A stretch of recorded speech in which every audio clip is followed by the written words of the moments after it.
La journée d'hier, mercredi 7 janvier 2026, a été marquée par une forte mobilisation des militants et sympathisants du parti Bloc républicain dans 2 villages de Sohava, à savoir Zonrome, qui a regroupé de son côté 3 villages tels que Zonrome lui-même, Somaï et Aniankome. Et par ailleurs, dans le village d'Avlezoume, qui a quant à lui regroupé 4 villages, notamment Avlezoume lui-même et les villages Gbetingao, Nonweto et Lopoji, avec à sa tête le premier titulaire sur la liste BR de l'arrondissement de Veki, Michel Degbo, accompagné des autres candidats et de son staff. Le BR y a ainsi mené des activités de campagne de proximité pour sensibiliser les populations à l'exercice responsable de leur droit de vote. Les intervenants du BR étant dans leur propre village ont trouvé judicieux de rester authentiques en s'adressant à leur public dans leur langue locale à Izo.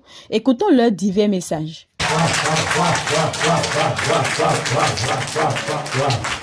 C'est bon. Eh bien, il faut tout quand même appeler quand on fait la même année en commun. Eh bien, de l'autre part, il est suppléant. Eh bien, c'est beaucoup, eh bien, il travaille quand même, il est là, il débat en force. Eh bien, il travaille quand même, il a donné dans un camion quand même. Eh bien, c'est beaucoup, ah oui. Il a eu un coton avec des traits apollinaires.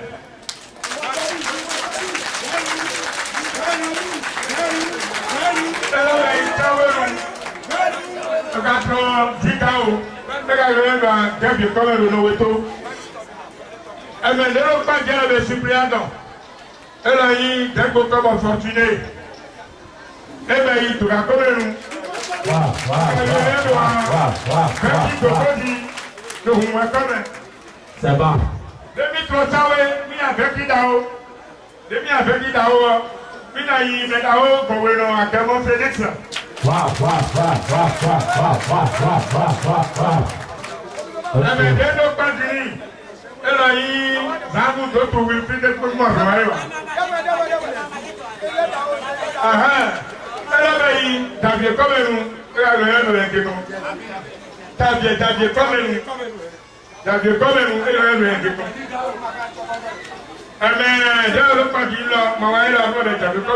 C'est bon, les à Godo.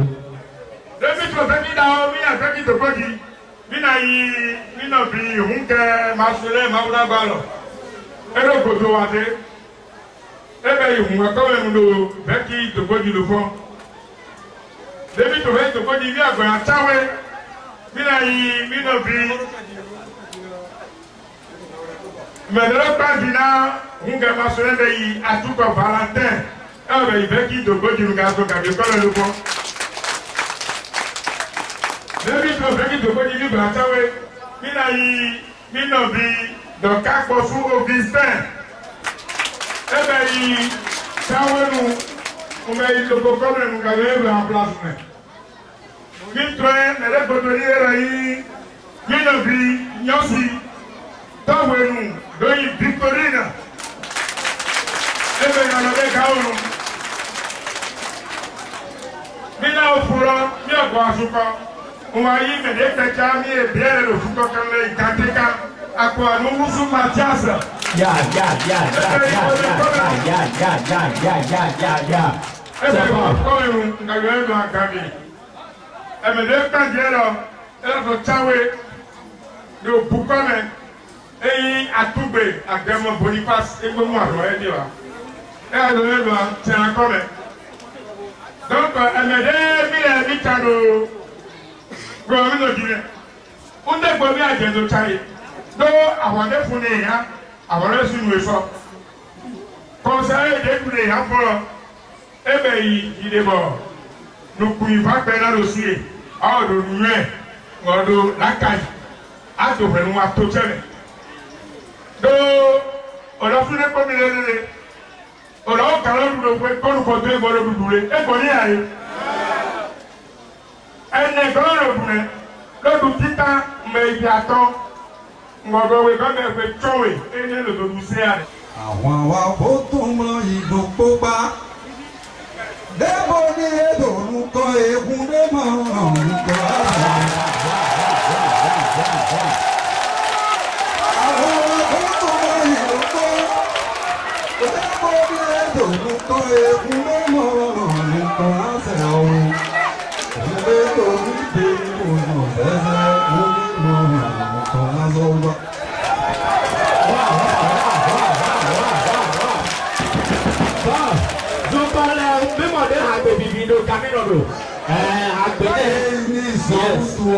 Jésus collait mis de chance, mis de tac d'abord, mis de qui comme mis de tac d'abord.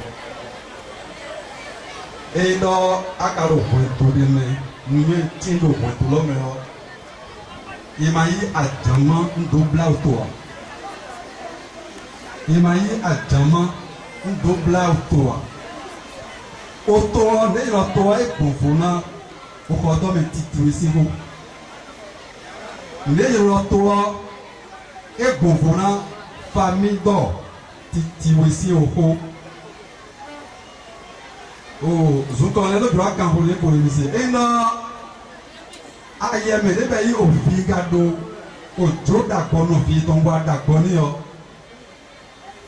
Bon, et dans nos villes, et c'est. On l'a posé de toi, on n'a pas si on avait eu.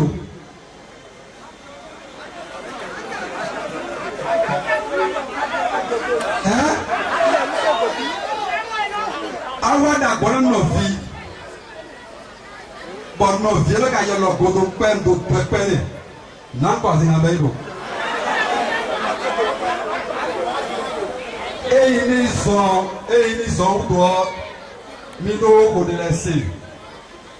Et maintenant, il dit que, oh, honorable, il y a il y a blé dia, cabine, bina bon, on peut recoller pour le coquille là pour. Parce que nous n'y attendre, mais il y a des lignes nous to dans ici nous connaissons. On va d'abord nous fidèles. Nous savons pas les côtés. Mi zedo ali ko di togun mi lo di dole un fún àwọn le bibo ebo ali ko de ma gi wa le mi ple ali ro le mi do de ofo yan ko politique mi ba dale le ji e mi kibi o bi lo ma te no pa wa na iro bi ero so ko le mi ti to ru de mi ti to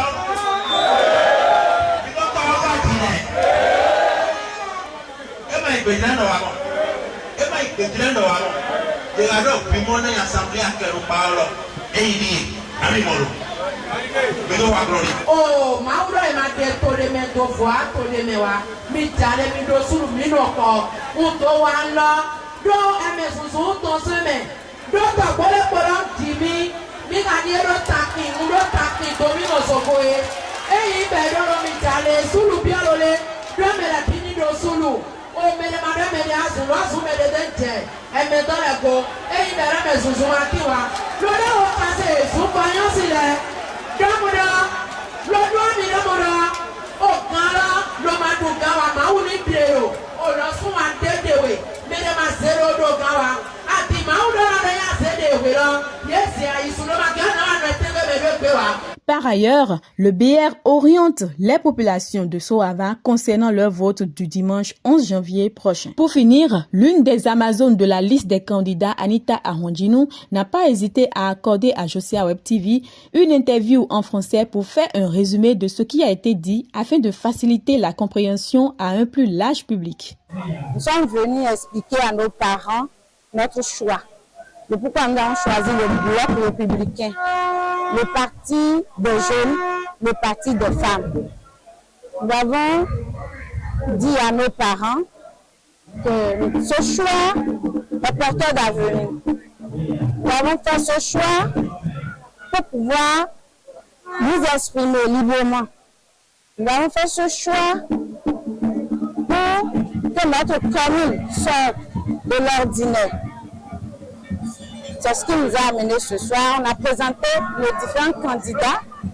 L'arrondissement de Veki va présenter 6 candidats, 6 titulaires, 6 suppléants. On les a présentés à nos parents. On a présenté aussi moi-même qui suis la candidate aux élections législatives. Pour la commune de Soava, nous avons 25 postes électifs. Donc nous avons 25 candidats titulaires et 25 candidats suppléants. Mais Veki en étant un grand, le plus grand arrondissement, dans les 25, Veki a droit à 6 à lui seul. Donc nous sommes venus présenter nos candidats qui sont des intellectuels, qui sont des hommes avertis, des hommes qui ont déjà des projets.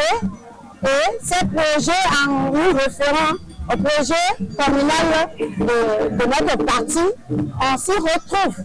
Et on est fiers d'appartenir à notre parti et de travailler pour que le bloc républicain gagne, remporte le 11 janvier 2026. Elle lance ensuite un appel à tous Soava et aux Béninois pour le scrutin du dimanche prochain. Chère population de Soava et du Bénin, je vous demande de voter pour le bloc républicain. Le bloc républicain est le parti des jeunes. Le bloc républicain est le parti des femmes. Nous sommes fiers, nous sommes à l'aise d'appartenir à notre parti. Parce que nos dévanciers nous écoutent. Ils sont à notre écoute. Il n'y a pas d'écart entre les aînés et les jeunes. Ils sont à notre écoute. Donc on se sent à l'aise d'être dans ce parti.